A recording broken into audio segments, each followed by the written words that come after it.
La période des transferts vient à peine de se terminer, autant vous dire qu'on a eu le droit à de belles et de grosses surprises et c'est pourquoi aujourd'hui, moi et BR10, on va vous proposer nos 6 meilleurs transferts de cette période estivale. Bonjour à tous, moi c'est Enzo de BeFootball et bienvenue dans cette nouvelle vidéo.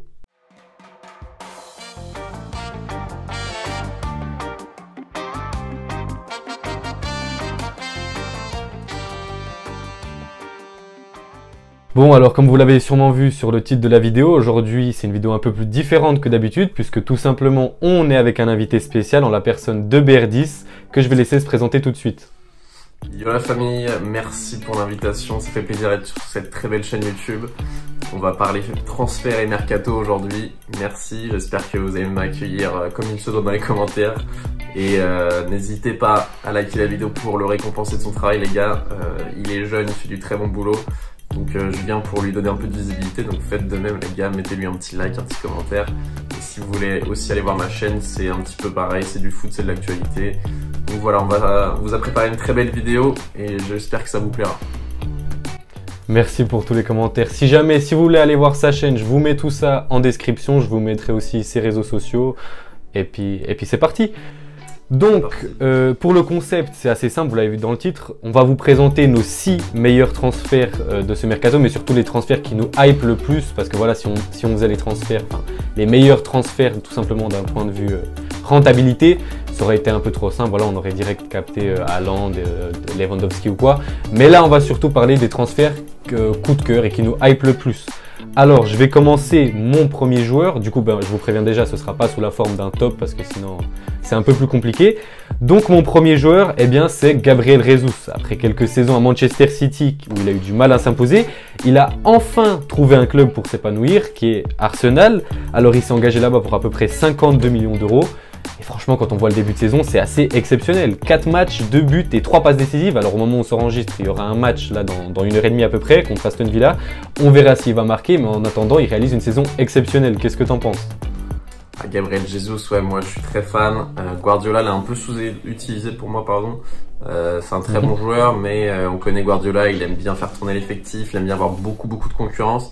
Là, la dernière saison, il jouait beaucoup à droite, Jesus, et il a été très bon d'ailleurs, même sur le côté droit.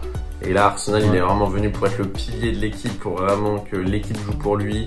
Et on l'a vu dans ce début de saison, il est incroyable. Je pense que ça va être une très belle saison et je l'avais annoncé sur mon compte Twitter avant le premier match même de Première Ligue. J'avais dit Jesus, c'est minimum 15 buts cette saison. Pour l'instant, ça part plutôt bien. Ouais, justement, comme tu le dis, en dehors des stats, il arrive vraiment pour être la star de l'équipe, une équipe où il peut vraiment s'exprimer, comme on l'a dit. À City, il était vraiment bloqué de 1 parce que Guardiola faisait beaucoup tourner, mais aussi parce qu'il y avait des joueurs phénoménaux, De Bruyne, Bernardo Silva, Foden, qui sont vraiment les joueurs piliers de l'équipe et qui prennent beaucoup de place. Enfin, il pourra prendre de la place sur le terrain, mais pourquoi il a autant de liberté? C'est parce que c'est la star du projet. C'est également un très bon coup pour Arsenal qui trouve enfin le buteur dont il a besoin, parce que c'est sans manquer de respect à Lacazette, je pense, que dire que Gabriel Jesus c'est quand même un niveau au-dessus. Mais bon, bref, maintenant, reste à voir ce qu'il va donner sur toute la saison. Ouais, et aussi petit point qui est intéressant, c'est que c'est Arteta qui allait le chercher. Arteta le connaît très bien puisqu'il était coach adjoint de Guardiola à City et il est parti prendre Jesus et Zinchenko et c'est pas pour rien, c'est parce qu'il les connaît, il sait comment les utiliser et on le voit très bien dès le début de saison, il sait comment utiliser Jesus et c'est payant. Alors moi mon premier joueur les gars, c'est un joueur un peu moins connu on va dire que Jesus, que par exemple Haaland ou Lewandowski, mais c'est un joueur que je kiffe énormément, donc c'est le concept de la vidéo. C'est Mohamed Ali Sow, pour ceux qui connaissent, qui était du côté d'Angers, qui a signé à la Real Sociedad du coup pour 11 millions d'euros. Et c'est un joueur un petit peu particulier qui n'a pas une carrière, on va dire, facile entre guillemets. Il était en 2015-2016 au centre de formation du PSG. Moi je suis supporter parisien les gars, comme vous pouvez le voir en fond, j'ai un Neymar.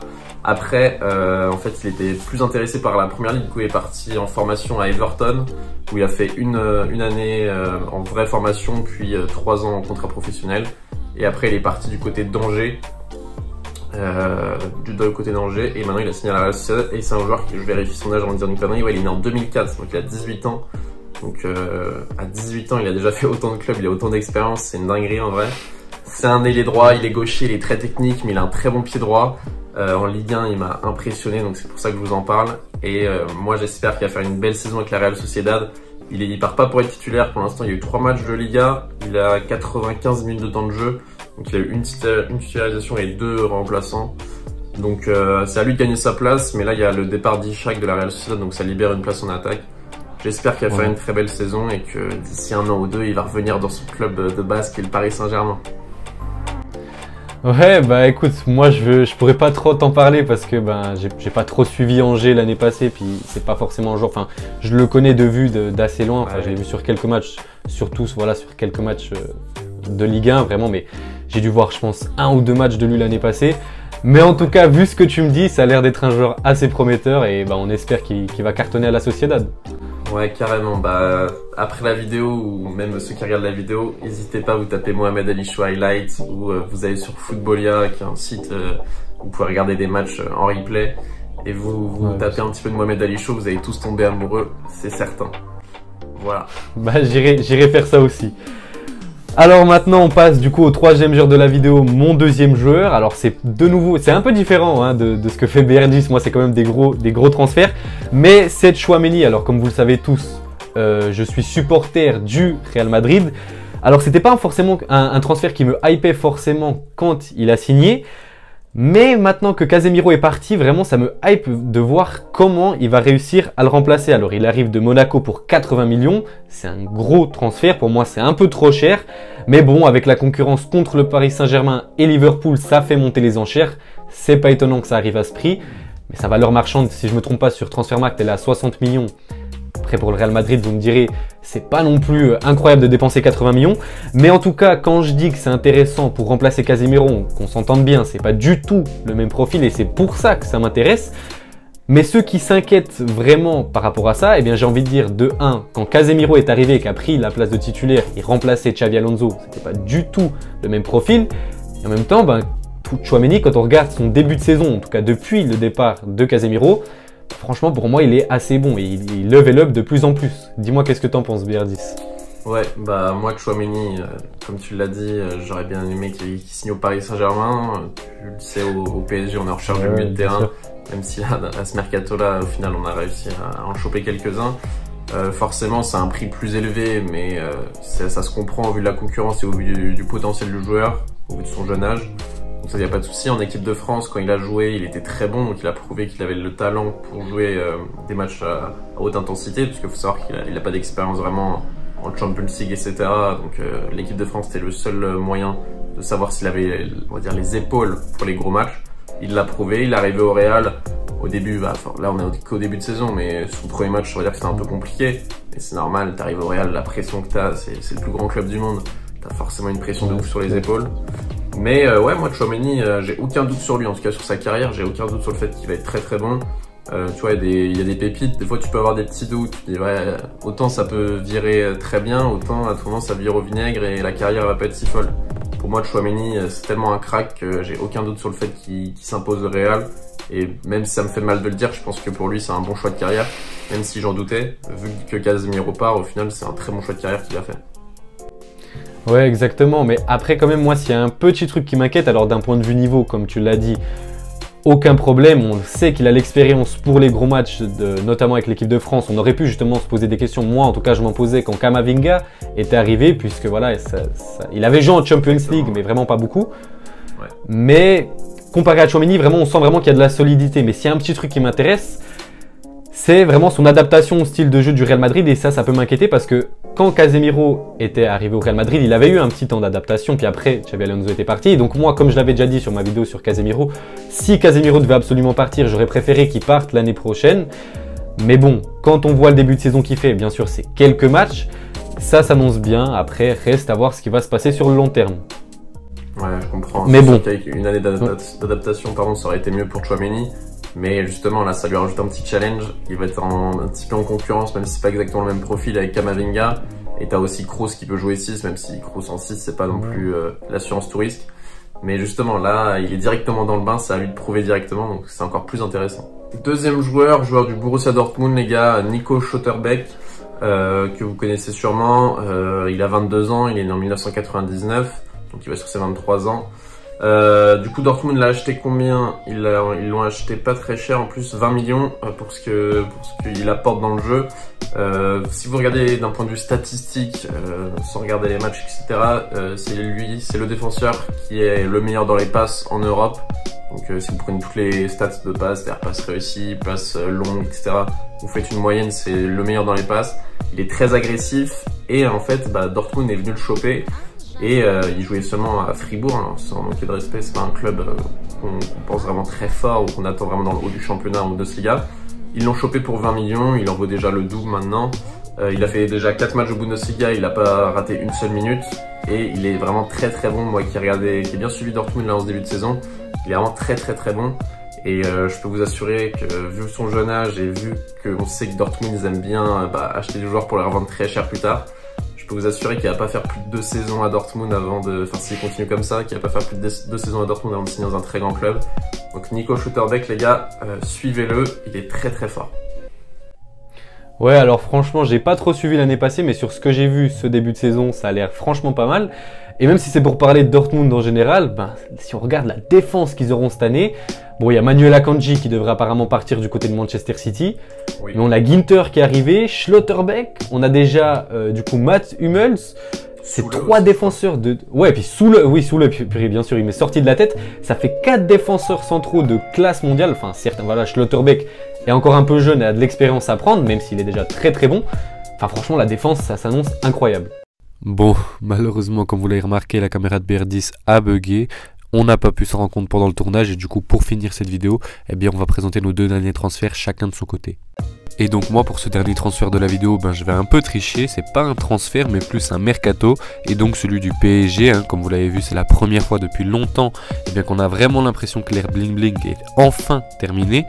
Bon, on avait déjà eu un peu cette impression lors du mercato estival de 2016, mais on voyait quand même que Emery, il avait pas vraiment les décisions au sein du club, et que certaines fois il y avait vraiment des décisions politiques qui étaient faites du coup au sein du Paris Saint-Germain. Cette fois-ci avec l'arrivée de Christophe Galtier, on sent que c'est vraiment le coach qui est le maître du projet. Alors si on regarde au niveau des recrues, on a déjà Mukiele, Vitinha, Fabian, Ekitike, Renato Sanchez et Carlos Soler qui vient d'être officialisé au moment où je fais la voix off. Et tous ces joueurs-là, c'est pour seulement, entre guillemets bien sûr, puisque ça reste quand même une belle somme, mais pour autant de joueurs, c'est pas beaucoup. Tout ça pour seulement, du coup, 91 millions, j'avais écrit, mais maintenant il y a Carlos Soler qui vient d'arriver, donc si je me trompe pas, c'était 18 millions, ce qui nous fait à peu près 109 millions. Voilà quoi, on a 1, 2, 3, 4, 5, 6 joueurs pour 109 millions. Si on compare aux anciens mercatos du PSG, franchement, c'est rien du tout. Bon, alors j'aurais pu vous parler de Vitinha qui pour moi apporte enfin le joueur qui manquait au milieu de terrain parisien, qui est pour moi la meilleure recrue de cet été sur le terrain. Car pour moi, la meilleure recrue, je le dis encore, c'est Christophe Galtier et on pourrait même dire Luis Campos. Parce qu'on a enfin un coach qui tient les rênes de cette équipe. Si on a tous ces joueurs qui sont arrivés, ces joueurs moins bling bling, c'est aussi grâce à Galtier et Campos qui sont enfin en adéquation. Ça change de l'époque Thomas Tuchel et Leonardo. Enfin, on a 2 entraîneurs, un entraîneur et un directeur sportif qui se comprennent. En plus de ça, Christophe Galtier a enfin tenté de jouer avec 3 défenseurs. Pochettino, on lui réclamait pendant des années, j'ai envie de dire. Bon, j'exagère un peu. Mais on lui réclamait pendant je sais pas combien de temps. Il a dû tenter ça 1 ou 2 fois. Il faisait jouer Hakimi et Nuno Mendes en tant que défenseur gauche et défenseur droit. On sait très bien que leurs postes principaux, leur poste de prédilection, c'est être piston gauche et piston droit. Enfin, il le fait, et en plus de ça, c'est la première fois depuis longtemps que personnellement, je prends du plaisir à voir le Paris Saint-Germain. On a vraiment affaire à du beau jeu, on sent une équipe qui est vraiment heureuse, en adéquation, même si on a eu cette petite brouille avec Neymar et Mbappé. Voilà, ça n'a pas l'air d'être quelque chose de très très grave. Après, quand même à voir ce que ça donne sur le long terme. On le sait, pour le Paris Saint-Germain, la chose la plus importante, c'est la Champions League. Et honnêtement, j'ai presque envie de dire que cette année, c'est la bonne. Je le disais jamais, chaque année, personnellement, j'y croyais pas. Et cette année, j'y crois. Après, je le disais justement pendant qu'on tournait la vidéo, j'ai pas envie de porter l'œil à BR10 à Paris et aux supporters parisiens. Donc touchons du bois et on va dire que le Paris Saint-Germain va pas gagner la Ligue des Champions pour pas leur porter l'œil. Ah oui, j'allais oublier, faut aussi qu'on parle des ventes du Paris Saint-Germain cette saison. On le sait, le Paris Saint-Germain a de la peine à se débarrasser de ses indésirables. On parlait même de Loft justement. Là, franchement, quand on voit tous les joueurs qui sont partis du PSG dans ce mercato, c'est assez exceptionnel. Bon, j'ai pas tous les noms maintenant parce que je les ai pas notés. On a Draxler, Paredes, Kurzawa, Idrissa Gueye, maintenant j'ai plus Diallo, Kehrer. Bon, je vais pas vous faire toute la liste, Mais la moitié des indésirables, même la majorité, sont partis. Après, il y a toujours le boulet Icardi, mais bon, qu'est-ce que vous voulez que je vous dise? Mais donc voilà, moi c'était mon dernier transfert, ou du coup plutôt ce dernier move mercato et ce dernier mercato. Et maintenant, je vais laisser la parole à BR10. Mon dernier joueur du coup c'est Rafinha, le joueur qui a signé au FC Barcelone en provenance de Leeds pour presque 60 millions d'euros. Moi c'est un joueur que je kiffe déjà depuis l'époque de Rennes. Après il a signé à Leeds. Moi j'aurais bien quand même kiffé qu'il reste à Leeds puisque je déménage à 15 minutes du stade de Leeds là au mois de septembre dans 2 semaines. J'aurais bien kiffé le voir jouer. Mais vu que c'est un joueur que je kiffe, je suis quand même content qu'il aille dans un très grand club. Même si je suis pas un très gros fan du FC Barcelone, ça fait quand même plaisir. Je suis parisien, on aime les joueurs brésiliens à Paris, les mecs comme Neymar, les mecs comme Rafinha, les joueurs techniques. Mais Rafinha, il est un peu perçu comme un cliché de joueur technique, gaucher à droite, etc. Mais il a une très belle frappe de loin. À Leeds, il était plus connu pour ses frappes que pour ses dribbles d'ailleurs. Il marque pas mal de buts et il est aussi décisif par la passe. C'est un joueur qui stat. Et il faisait des belles statistiques alors qu'il jouait à Leeds qui a fini 17ème de Première Ligue. Donc imaginez s'il avait été chez un cadre de Première Ligue, ses stats auraient été encore bien meilleurs et puis il aurait encore plus de lumière. Donc franchement Rafinha, je suis très content pour lui qui signe au FC Barcelone. Et puis j'ai pas de doute sur le fait qu'il va faire une très belle saison. D'ailleurs ça a bien commencé pour lui, Classico en match amical face au Real, il a mis une belle frappe de loin en pleine lucarne. Là, il est en concurrence avec Ousmane Dembélé, mais je pense que Rafinha est quand même au-dessus, puisque Dembélé se blesse beaucoup. Après, j'espère que Dembélé va arrêter de se blesser, parce que c'est un joueur que je kiffe aussi. Mais Dembélé n'a prolongé que de 2 ans au FC Barcelone, donc je pense qu'il se voit pas sur le long terme au FC Barcelone, alors que Rafinha, je crois, de ce que j'ai vu, que c'est un club particulier pour lui, genre un petit club de cœur, etc. Donc voilà, pour moi, mon dernier joueur, c'est Rafinha, et je suis très content pour lui qu'il aille dans un grand club. J'espère qu'il ira au PSG un jour, mais voilà. Je sais pas ce que vous en pensez, mais pour moi, Rafinha, c'est un joueur de très haute volée et c'est un joueur qui a encore beaucoup de marge de progression. Donc voilà, c'est terminé pour nous dans cette vidéo. Alors déjà désolé qu'il y ait ce petit bug de caméra et du coup que la fin de vidéo ne soit plus en adéquation et en cohésion entre nous deux et du coup chacun de son côté. Mais en tout cas, si vous avez quand même aimé la vidéo, n'hésitez pas à liker, à commenter, à partager et à vous abonner. Oui, je vous demande plein de trucs, mais bon, vous en avez l'habitude. Moi, je vous dis à la prochaine pour une nouvelle vidéo. Allez, ciao!